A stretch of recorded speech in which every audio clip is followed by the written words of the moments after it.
My name is Chinol Bhavansi from BCE IIP first year.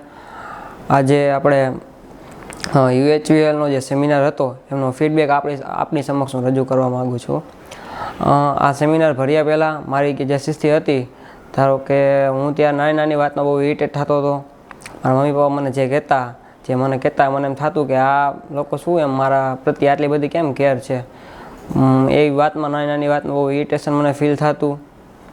ત્યારબાદ કોઈ પણ વાતમાં હું એંગર બહુ ફીલ કરતો. ટૂંકમાં એંગર ઇસ્યુઝ બહુ હતા. કોઈ સરખી રીતે હું બિહેવ ન કરી શકતો. નાની વાતમાં એંગર બહુ થતો. આવા કેટલા બધા ઇસ્યુ હતા. ત્યારબાદ મેં આત્મીયમાં એડમિશન લીધું.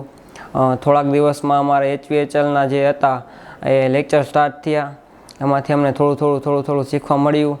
ત્યારબાદ અમે આ સેમિનારનો અમારો જે 5 ડેનો વર્કશોપ હતો, જે સેમિનાર હતો, તેમાં ફર્સ્ટ ડેથી 5 ડે અમે જે લર્નિંગ કર્યું તેના ઉપરથી અમે જે અન્ડરસ્ટેન્ડિંગ અમારી જે બિલ્ડ કરી શક્યા છીએ, તેના લીધે આ બધા ઇસ્યુમાં અમને બહુ જ મેન્ટેન કરવામાં બહુ કહેવાય ને કે અન્ડરસ્ટેન્ડિંગ અને મેન્ટેન કરી શકીએ છીએ.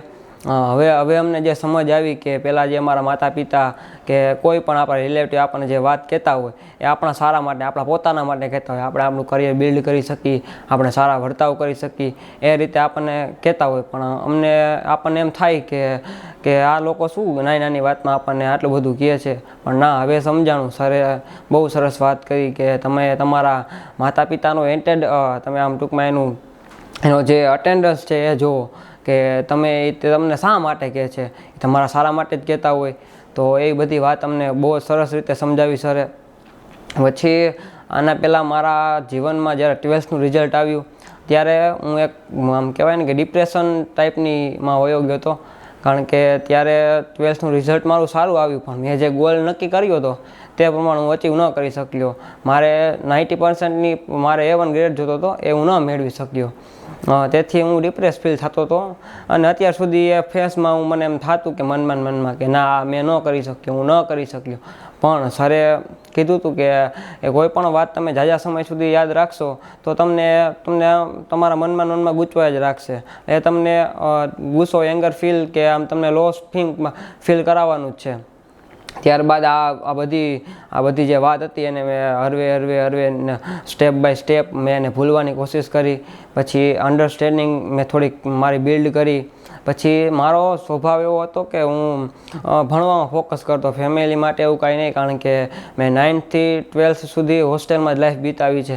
ફેમિલી સાથે એટલું બધું અટ્રેક્શન હતું નહીં. ખાલી ક્યારેક ફોનમાં વાતચીત, વેકેશનમાં આવું ત્યારે એટલી વાતચીત થતી. ટૂંકમાં એટલો ફેમિલી માટે ટાઈમ નહોતો આપી શક્યો. પણ હવે સરના અમે કોન્ટેક્ટમાં આવ્યા ત્યાર પછી આ જે સેમિનાર બાદ એમાં ઘણો બધો ફેર આવ્યો છે. એના માટે એક તો મને સર માટે ફીલ થાય છે સારું.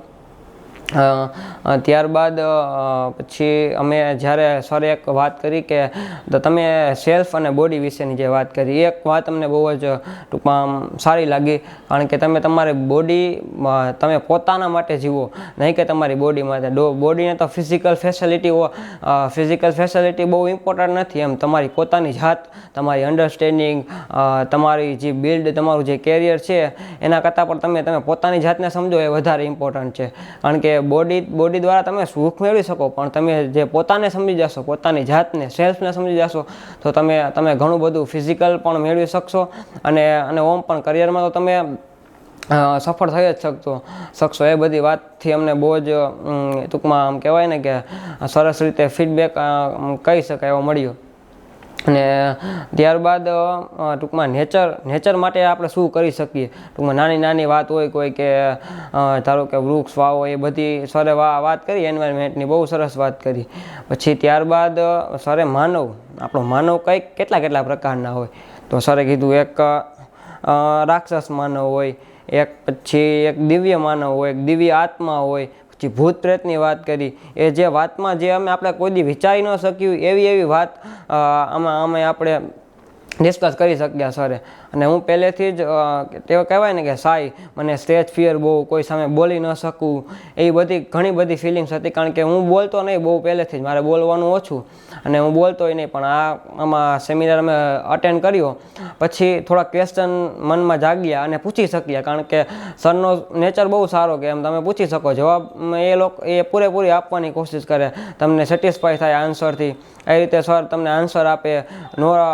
તમે બધા જ સ્ટુડન્ટ સાથે સરનો નેચર જોઈને એમ થયું કે ના આ સરમાં છે. સર બહુ જોયા અત્યાર સુધી, પણ આ સરની વાત અલગ હતી. એક સરનો નેચર મને બહુ ગમ્યો.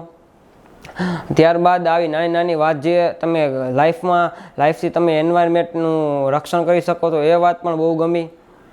ઓવરઓલ જોવા જઈએ તો કાંઈ નહીં તો રાઇટ અન્ડરસ્ટેન્ડિંગ તો અમે અમારી બિલ્ડ કરી જ શકશું એમ. આ જે કોન્સેપ્ટ છે બહુ મોટો, પણ એકસાથે તમે ન કરી શકો, પણ સ્ટેપ બાય સ્ટેપ તમે એને ફોલો કરીને તમે થોડું ઘણું તો તમારા જીવનમાં ઉતારી જ શકો એમ કહી શકાય એમ. એટલે આપણે સરનો ખૂબ ખૂબ આભાર માની અને આ આત્મીયનો પણ આભાર માનીશું કે આવા અમને આ લેક્ચર પ્રોવાઈડ કર્યા છે, જેથી અમે માણસ બની શકીએ, ટૂંકમાં માણસ બની શકીએ. એ માટે બધાનો ખૂબ ખૂબ આભાર, આત્મીયનો, અમારા સ્ટાફનો અને સરનો તો હું ખૂબ ખૂબ આભાર માનીશ જ. Okay, thank you.